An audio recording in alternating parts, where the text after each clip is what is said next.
Eu gostaria, em primeiro lugar, de agradecer o convite que me foi formulado pela CEPAD, em especial ao desembargador Paulo Sérgio Fabião, que fez a minha apresentação, e quero dizer que é uma honra muito grande poder estar aqui nesta bela tarde de sábado no Rio de Janeiro, em que vejo que inúmeras pessoas, ao contrário daquilo que sanamente deveriam estar procedendo, que é estar à beira da praia, estão aqui atentamente prestigiando o evento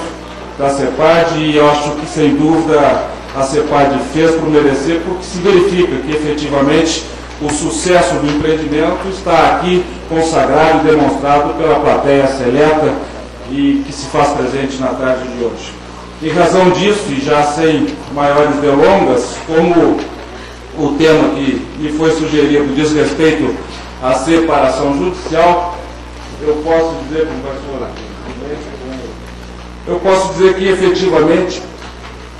nesses 26 anos que o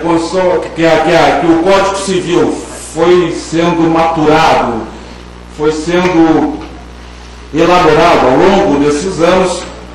havia uma expectativa muito grande, especialmente em relação aos juristas e às pessoas que mais a miúde têm contato com o direito de família, havia uma expectativa muito grande no sentido de que pudesse um novo legislador, através do novo Código, através do direito de família moderno, que se diz, que se apresenta como tal, o Código Civil de 2002, a expectativa era no sentido de que, efetivamente, se pudesse ter e reconhecer neste Código a possibilidade de afastar exatamente a questão da culpa no processo de separação judicial. Porque, em realidade, o que mais se pretendia em respeito à separação judicial é que ela fosse absolutamente isenta do exame da perquisição da culpa. Que nós tivéssemos uma separação judicial, ou até propostas existem que tivesse apenas o Instituto do Divórcio, dispensando o caminho inicial da separação judicial, como que hoje funciona numa espécie de pré-requisito do processo de divórcio. Então, a expectativa sempre foi nesse sentido, e ao longo desses 26 anos, o que se verificou, especialmente salvante as opiniões em contrário, o que se verificou foi que, efetivamente, ao fim, com a edição do Código Civil, e aí, então, uma certa frustração na medida em que se verificou que, em relação à culpa, simplesmente houve uma absorção da lei do divórcio. A lei 6.515, de 1977, foram pinçados os artigos pertinentes à separação judicial e transferidos para o Código de 2002. Esses artigos que aqui constam e que tratam da separação judicial e que falam da separação judicial na modalidade litigiosa, nas suas três opções, porque nós temos uma separação judicial litigiosa, assim vista, com três tipos diferentes de separações litigiosas. Esses modelos, eles não são novos, eles não são modernizados, eles vieram daquela situação toda que já existia ao tempo da lei do divórcio, 6.515, e que, aliás, já era herança do próprio artigo de 1916, aliás, do Código de 1916, do artigo 317,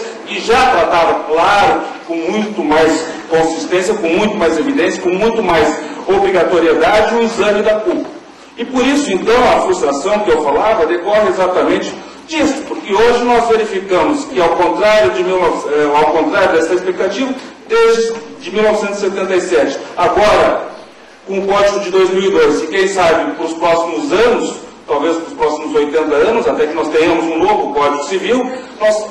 provavelmente continuaremos discutindo a separação judicial, ou ainda continuaremos com a separação judicial como um instituto que abre, digamos assim, o início do processo que nos levará depois à possibilidade do divórcio, que é a dissolução definitiva do casamento, e a possibilidade do recasamento. E é evidente, isto é público e notório, que a separação judicial ela tem uma finalidade, e essa finalidade está, sobretudo, assentada na possibilidade que se tem e que se acredita que as pessoas que se separam poderão querer se reconciliar. E em face da reconciliação, em face da possibilidade dessas pessoas que, em um momento, resolveram atingir a sua separação judicial de modo consensual, de modo litigioso, que é o objeto do nosso encontro hoje à tarde, mas que elas, então, decidindo pela separação judicial, ainda que consensual ou litigiosa, mas sobrevindo o eventual arrependimento, este arrependimento jamais poderia representar na mera reconciliação se não houvesse se eles substituíssem a separação judicial pelo divórcio. Ou seja,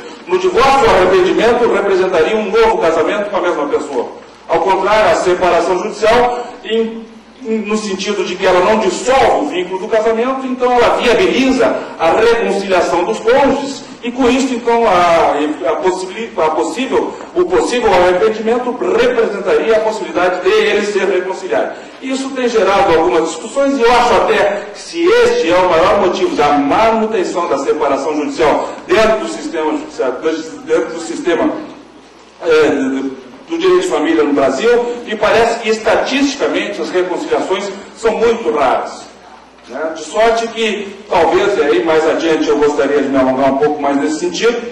talvez fosse possível encontrar uma outra solução que suprimisse efetivamente a separação judicial, para que nós então não precisássemos fazer o que hoje aqui nós estamos fazendo, que é discutir a existência de 3 modalidades de separação judicial: a separação judicial culposa, que é aquela que consta do artigo 1572, no caput; a modalidade da separação falência, dita falência, que é aquela que consta no parágrafo 1º do artigo 1572, quando ocorre um ano de separação de fato, e aqui faço um intervalo, um registro, em existindo uma separação de fato por um ano. Curiosamente, então, para muitos, a discussão da culpa, que é a preocupação primeira que eu estabeleci, desaparece, porque depois de um ano parece que a evidência não se tem mais como discutir a culpa, porque a culpa fica afastada pelo perdão ou pelo decurso do tempo, tanto que o único pressuposto desta separação judicial falência é exclusivamente o decurso dobrado, e teríamos então uma terceira e última modalidade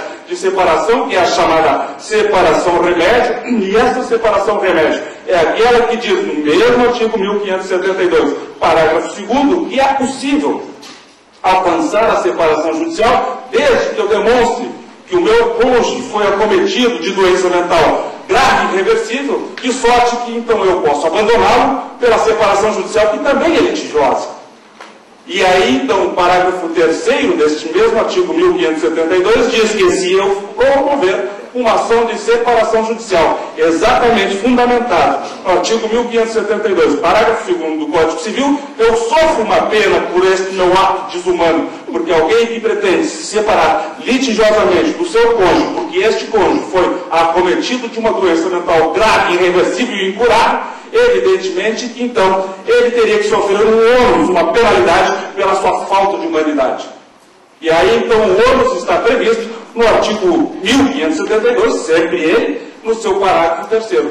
dizendo que o custo de quem requereu a separação judicial, porque demonstrou que o seu cônjuge foi acometido de uma doença mental grave e incurável por mais de 2 anos, o custo deste pedido, desta iniciativa de tomar a separação judicial como um modo de romper a relação do casamento, é a perda dos bens que remanescem do casamento. E aí, então, essa penalidade que foi prevista pelo